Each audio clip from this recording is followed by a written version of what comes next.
자, 이제 드디어 민주당 이재명 후보 얘기도 좀 해볼까 합니다. 사실 이재명 후보가 주말에 전북 일정 했었죠. 그리고 지난주에도 했습니다. 2주에 걸쳐서 호남 일정 했는데 2주면 상당히 긴 시간에 공을 들였다고 봐야 됩니다. 다른 지역보다는 왜 그랬을까요? 확고한 지역적인 기반이 대통령이 되기 위한 필요 충분 조건 중에 하나예요. 민주당 후보가 호남 지역에서 제대로 된 지지율이 나오지 않으면요, 정말 선거를 치르기가 상당히 어렵습니다. 이재명 후보가 전남부터 방문을 했는데 전남 방문하기 전까지 여론조사를 보면 대략 50% 내외의 지지율을 호남에서 받았거든요.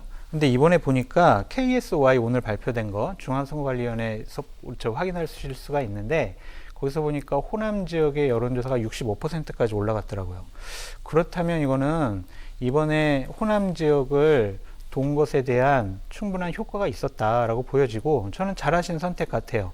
호남에서 저렇게 딱 지지율이 좀 치고 올라가는 모습 보여주니까 조동현 씨 때문에 상당히 지지율이 흔들릴 뻔했는데 그거를 딱 방어를 잘 했거든요.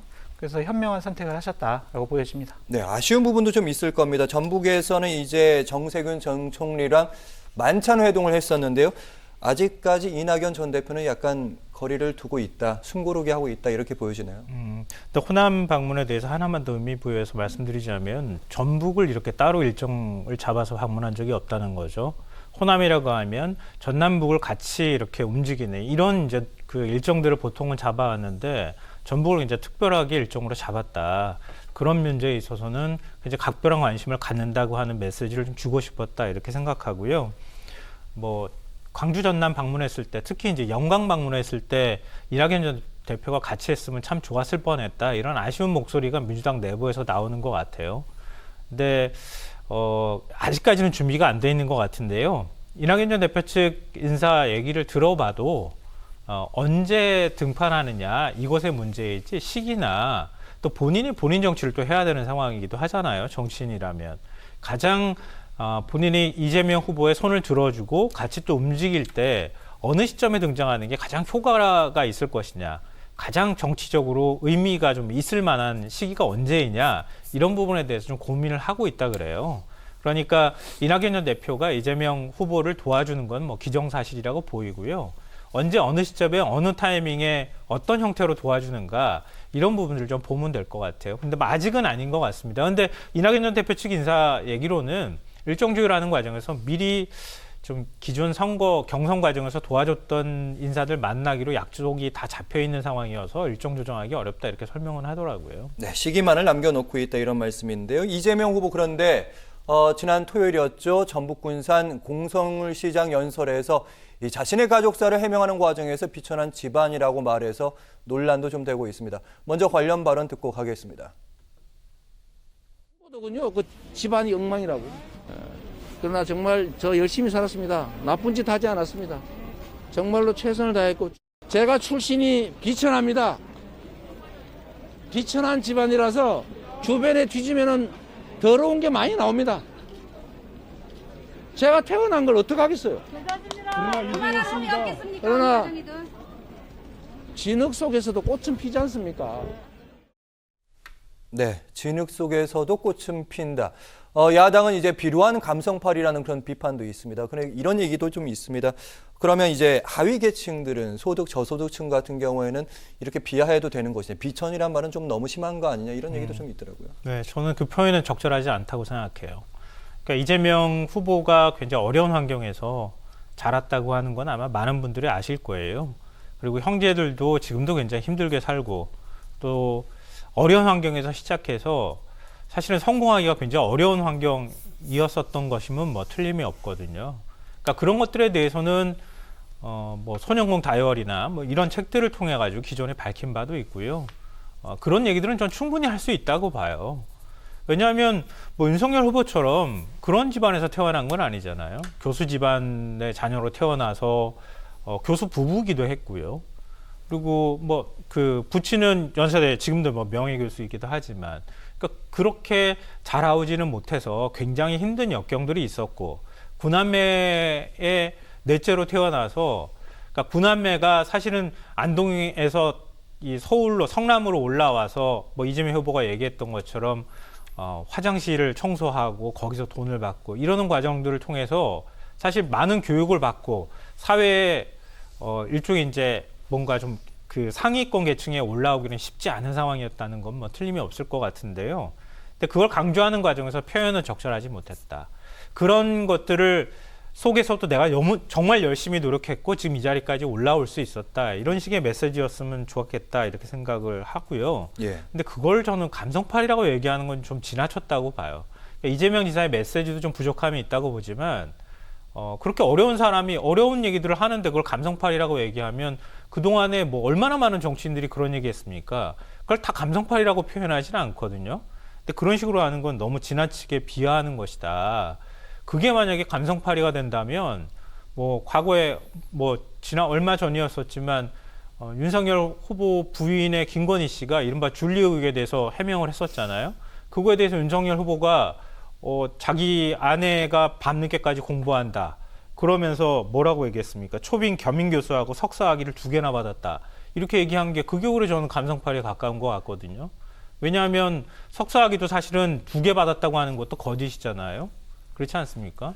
그리고 학교 교사를 했다고 하는 것도 거짓으로 지금 드러났고요. 강사였었다는 사실이 나중에 확인이 됐고 경력이나 이력들을 굉장히 많이 조작했다는 것도 지금 거의 객관적인 사실로 확인되고 있는 거고. 근데 그런 것들에 대해서 감싸고 하려고 하는 게 그게 오히려 감성팔이가 아닌가 싶어요. 네, 이재명 후보의 이 비천 발언과 함께 살펴볼 또 다른 발언도 다뤄보겠습니다. 지난 2일에요. 한국방송기자클럽 토론회에서 이른바 조국 사태와 관련한 사과를 했고요. 4일에는 전북 김제를 찾았을 다시 한번 사과를 했습니다. 사실은 이걸 보고 지지층 내에서도 너무 나간 거 아니야 이런 얘기도 있고요. 그러니까 국민의힘 쪽에서는 부족하다, 더 해야 된다, 뭐 이런 얘기도 좀 있는데 왜 이런 발언을 꺼냈을까요? 매표용 사과라고도 국민의힘에서 비판을 했는데 뭐 당연히 사과해야죠.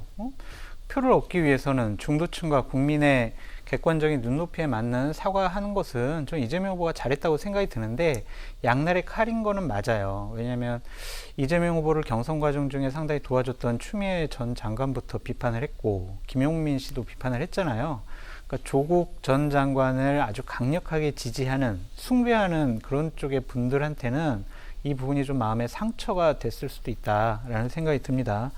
그리고 아까 이재명 후보가 저는 나쁜 짓을 하지 않았습니다 라고 말씀을 하셨는데 이거는 이재명 후보가 말실수하신 게 아닌가라는 생각이 듭니다. 음주운전 했잖아요. 그거는 좋은 짓이에요? 검사 사칭했잖아요. 그거 좋은 짓입니까? 전과 사범입니다. 좋은 짓 아니잖아요. 형수에게 욕설했어요. 나쁜 짓이죠. 김부서 씨랑 부적절한 여러 가지 의혹이 있다라는 것도 나쁜 짓이죠. 어떻게 나쁜 짓을 하지 않았다라고 말할 수가 있습니까? 저는 비천하다라는 얘기 하신 것도 부적절하다는 생각이 들어요. 우리는 가난한 사람을 당신은 비천해라고 공격하진 않아요. 가난했지만 이러한 나쁜 짓을 한 사람이 좀 천하다라고 우리가 공격할 수는 있지만 그래도 누가 이재명 후보에 대해서 비천하다라고 공개적으로 공격을 하거나 비판을 하거나 그런 적 없습니다. 본인이 너무 자격지심상 저런 얘기를 하신 것 같고 감성팔이야 라는 공격으로부터 자유로울 수가 없다라는 생각이 듭니다. 뭐라 그럴까요?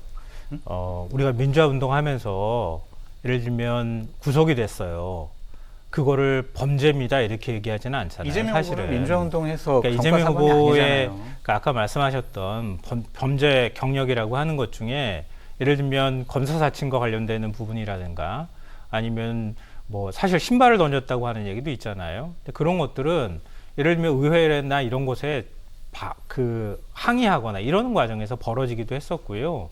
그리고 기자가 취재하는 과정에서 그러니까 뭐 예를 들면 변호사였을 때 취재나 뭔가 알아볼 수가 없는 상황이니까 그런 방식으로 뭐 기자도 MBC 기자도 사실 그런 것 때문에 문제가 되기도 했었지만 저 누구예요? 근데 이런 거에 대해서 얘기해요.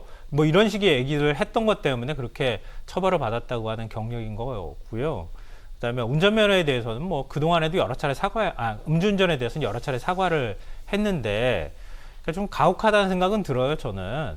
그러니까 이재명 후보를 그냥 전과 사범 이렇게 낙인 찍는다고 하면은 과거에 이명박 그 대통령 같은 경우는 전과 신매범이라고 그러잖아요. 그렇게 해서 낙인 찍지는 않아요, 우리가. 그때 나중에 가서 깜짝 놀랐었는데 저도 그렇게 낙인 찍지는 않았다는 거예요. 이거는 뭐냐면 국민의힘에서 계속 그 사실 비루하다, 비천하다 이런 표현을 사용한 거 제가 부적절하다고 하지만 국민의힘에서 볼 때 국민들한테 계속 그 얘기를 하고 싶은 거예요. 저 비천한 사람이야. 가난한 집에서 태어나서 저렇게 험하게 살아온 후보야. 저런 사람한테 어떻게 이런 걸 할 수 있겠어?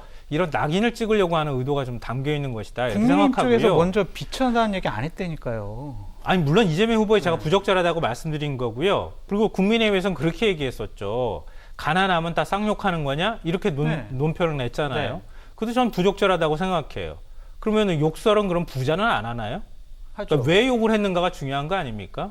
그것도 녹설 녹취록 얘기하시지만 이재명 후보가 직접 자기 입으로 욕한 거예요? 그거 녹취록 들어보시지 않았어요? 들어봤어요. 형이 어머니한테 이렇게 폭행하면서 욕했다고 하는데 형수 그 얘기 알고 있느냐? 이렇게 얘기하면서 그 얘기를 옮긴 거 아니에요? 네, 장 그 교수님 얘기를 반론 바로 듣고 욕설한 겁니까? 오늘 시간을 마치겠습니다. 후보한테? 바로 욕설한 거고. 그리고 그리고 시청자 여러분, 잠깐만요. 시청자 네, 여러분, 먼저 말씀 유튜브 일단 아니 치시면은 제가 얘기가 안 끝났는데요. 그러니까 예, 시간이 욕설을 없어요. 한다는 거, 가난하면 욕설하는 거냐, 쌍욕하는 거냐 이렇게 얘기하는 것도 상황을 호도한 거라고 생각하는데요. 그러니까 왜 욕설을 했는지에 대한 얘기를 하면서 거기에 대해서 욕설을 한 부분 가지고 얘기를 해야 되는 것이지. 이재명 후보가 나 가난한 집안에서 태어났습니다라고 얘기하는 것과 욕설을 한 거는 관계가 없는 거예요. 근데 그 두 개를 연결해 가지고 가난하면 쌍욕해도 되는 거냐? 이렇게 얘기하는 것은 매우 부적절하다. 그러니까 결국은 가난하든 뭐하든 그동안에 국회의원들 얼마나 많이 욕설 논란이 휩싸였습니까? 그러니까 그럴 때 가난합니까? 부자입니까? 라고 물어보지는 않잖아요. 그랬던 것처럼 이재명 후보가 왜 형수하고 그런 상황에 놓여일 수밖에 없었는지에 대해서 얘기하고 그것 자체가 부적절하다. 이렇게 하는 것은 논리적인 정합성이 저는 있다고 생각해요. 네네네. 형수랑 부적절한 일이 있었다 하더라도 그런 입에 담을 수 없는 욕을 했다는 것 자체가 저분이 과연 윤리적으로 상식적으로 정상적인 분이냐라고 판단할 수밖에 없다. 그러니까 시청자 여러분 유튜브 한번 찾아보세요. 그러니까 그 이재명 후보가 직접 얘기한 거 육성으로 들을 수 있으니까 한번 들어보시고 나서 판단했으면 좋겠다는 생각이 들고, 나쁜 짓 했다, 비천하다, 가난한 집이다. 이거 국민의힘이 얘기한 게 아니에요. 본인이 얘기한 거잖아요. 가난한 집에 태어났으면 비천한 겁니까? 이런 식으로 얘기를 했잖아요. 그 부분에 대해서 국민의힘이 논평낸 거를 왜 뭐라고 하시는지 전 솔직히 이해가 안 돼요. 네. 이재명 후보가 나쁜 네. 짓 했다고 본인 스스로가 얘기한 네. 건 아니고 그런 방식의 얘기를 한 것은 아니고요. 나쁜 짓을 그러니까 하지 않았습니다라고 아니, 해가지고 그러니까 잠시만요. 예, 알겠습니다. 나쁜 짓 했다고 예. 얘기하진 않았고요. 이야기는- 그리고 그 형수 녹취록은요. 편집해서 형수가 그 바깥에 지금 나돌아다니는 녹취록을 얘기하는 김성환 거예요. 지금 평론가님. 말씀하시는 거는. 예, 여기서 그러니까 원래 한 말씀 녹취 더 하시면 내용은 더 아니다라는 길어집니다. 겁니다. 죄송합니다. 사실 오늘 정치권 얘기 다루면서 더 느껴지는 거는 두 분이 어느 때보다 치열하게 토론하시고요.